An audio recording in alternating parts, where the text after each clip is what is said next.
on a nature reserve and winning it when you own the bloody nature reserve.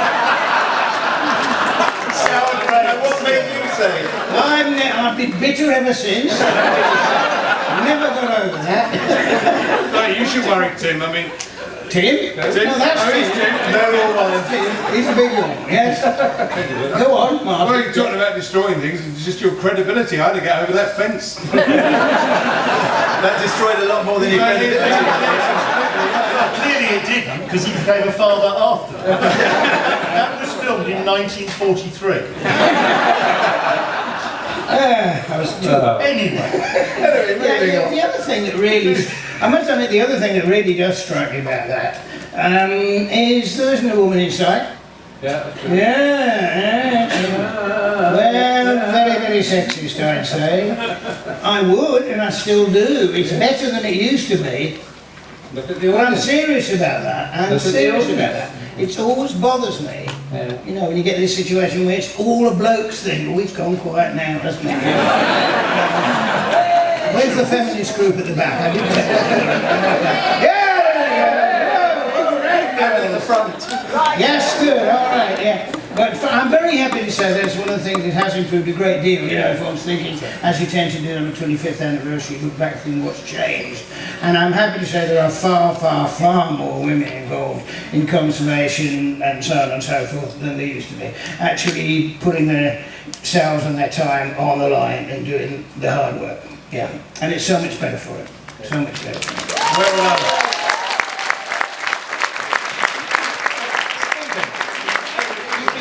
Here for a long, long time as well. Yeah, I missed the first 3 because I was still at school. My mum wouldn't let me come, but yes, same sure. You just regained a little bit of credibility on that one. But have you've been here year after year. Do you think Bird Fair? Well, you're actually going over the fence. And there were no women involved at Bird Affairs work. That could be the late night Get the man version. ask this question. Okay, I'm listening. Thank you very much. Do you think Bird Fair? I think it's going to be, you know, it's conservation and conversation. They're the two that we do normally. But do you think Bird Fair changes people? That it has the power to give people knowledge and information that really makes them look at things differently? I mean, you only need to go back to when I started birding in the 60s and 70s. I met a friend who was a birder at school when I was 11. And then I met another one 18 years later. Because, you know, birding was all male, and they were basically men who didn't really like people. And so you went out birding, you know, and it was embarrassing being a birder. Mark Cocker put it brilliantly in Birders. Mark's the same age as me. He said in the early 70s, at the age of 12, he would go out and hide his binoculars under his anorak because he was afraid girls might see him. And then he added the killer line, I don't know why I was so worried. At that age, I didn't even know any girls. Birders didn't know any girls, didn't matter what age they were. You know, it was like that.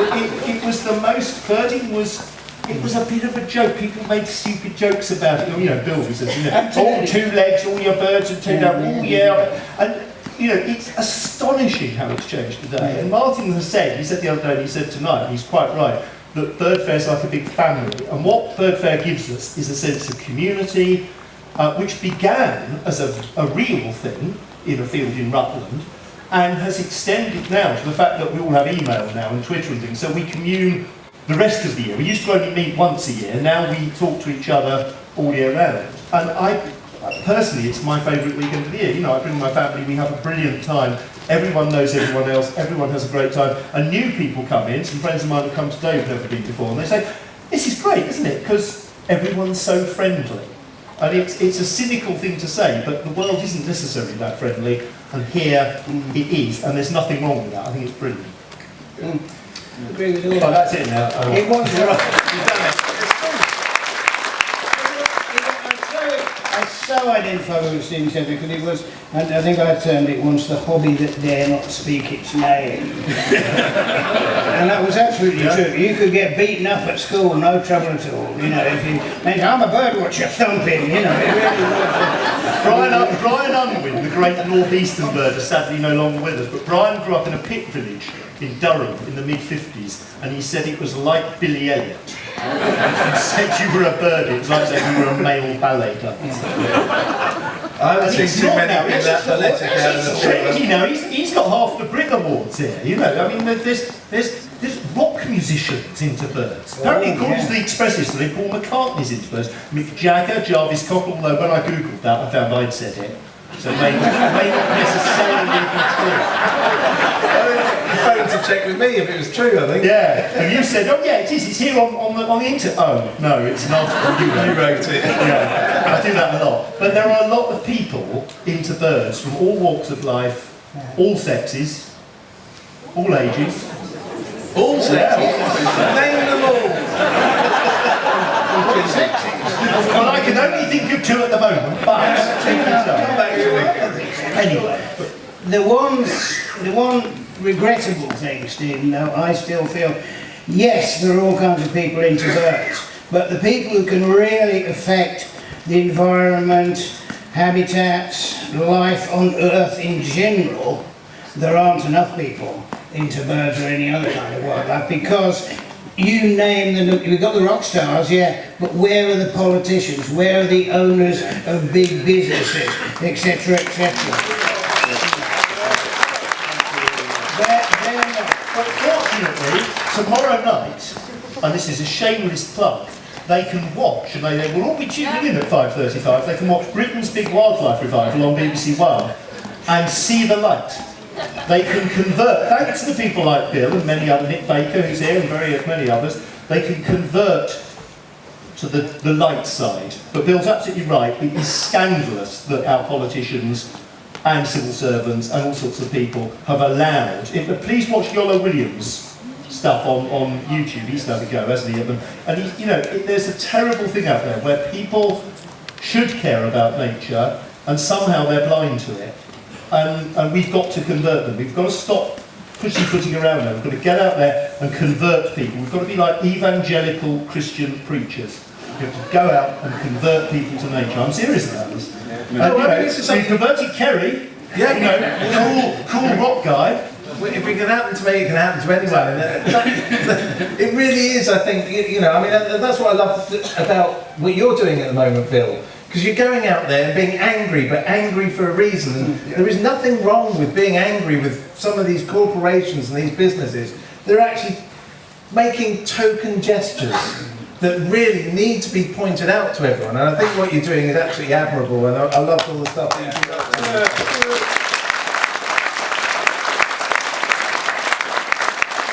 As Bill Oddie said in Pill, anger is an energy, and sometimes if you channel it right, you can make really interesting things happen. And I think we need more people standing up for nature, standing up for things they believe in, and standing up for things we all care about.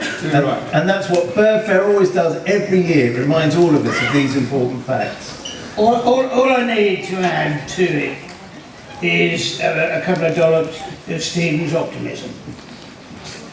Anyway, we worked together, I was the optimist, and he wasn't. No, I wasn't. But it worked very well. Yeah. But I do feel in general, that's the problem personally that I do have. I can be angry as hell and so on and so forth, and I try and be more articulate than I used to be, which, as people on this stage will remember from a few years ago on the Bird Fair, I was capable of being very unarticulate, or at least peppering my language with ripe swearing. There was a lot of it. There's still some more wine. I got banned. They took me aside and said, we can't have this, And but as I say, the optimism is the thing I wish I could buy. If somebody could convince me somewhere that it is going to be, well, all right, it's going to be better, and so on and so forth. The things make a difference. It's no good taking it gently. Those people who run the world are not gentle. They're not just going to listen to it, the bankers, the money makers, the crooks, because there's a lot of crime and corruption involved, I'm afraid, in wildlife issues all over the world. There's plenty of people here, if you're coming in tomorrow, from various organisations. Go and talk to people from League Against Cruel Sports and others, and you will get a picture which is pretty terrifying but at the same time, don't just ignore it. See what you can do, you know.